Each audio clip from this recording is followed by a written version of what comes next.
औरंगजेबाने सांगितलं संभा झुक ना.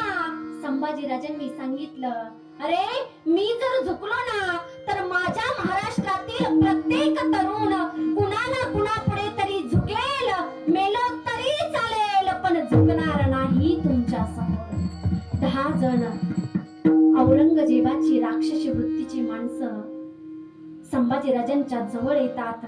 त्यांनी काय केलं, संभाजीराजांच्या अंगावरती उकळतं पाणी टाकण्यात आलं. जे पाणी टाकलेलं होतं त्या पाण्याने फोड आलेले होते, त्या फोडांमध्ये मिरची भरण्यात आली, गुडघ्याच्या वाट्या काढण्यात आल्या. यातनांचा नुसता जाळ आणि कल्लोळ उठत होता तरी संभाजीराजे झुकत नव्हते. औरंगजेबाने सांगितलं संभा सांग ना तुझ्या या महाराष्ट्रातलं धन कुठे संभा, आम्ही तुला सोडून देतो. संभा सांग ना तुझ्या महाराष्ट्रातलं धन कुठे. त्यावेळेस माझ्या संभाजीराजांनी सांगितलं अरे अरे माझ्या या महाराष्ट्रातलं धन, माझ्या महाराष्ट्रातलं धन म्हणजे माझ्या महाराष्ट्राची माती आहे. लुटायची असेल तर खुशाल लूट. औरंगजेब चौताळला गेला. नागाच्या फण्यावर पाय टाकावा, तो पाय उचलावा, त्या नागाने सळकन उडी मारून त्या माणसाला दंश करावा ना, तसा औरंगजेब चौताळला गेला. अरे अरे हा जास्तच बोलतो, याच्या तोंडातली जीभ छाटून टाका.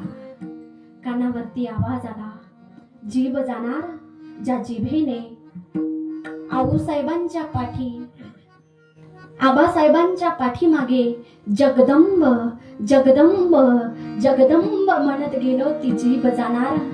10 जणांपैकी एक जण माझ्या संभाजीराजांच्या जवळ येतो. त्यानं काय केलं, कपाळा डोक्यावरती मारण्यात येतं, नाक दाबण्यात येतं, ओठ ओठावर पडू लागतात, तोंडातली जीभ सळसळ करू लागते आणि तोंडातली जीभ जशी बाहेर येते ना, भाजी कापावी ना, तशी माझ्या संभाजीराजांची जीभ कापून टाकली. त्या जिभेचा एक तुकडा खाली पडून जगदंब जगदंब जगदंब करत माझ्या संभाजीराजांनी शेवटचा श्वास सोडला.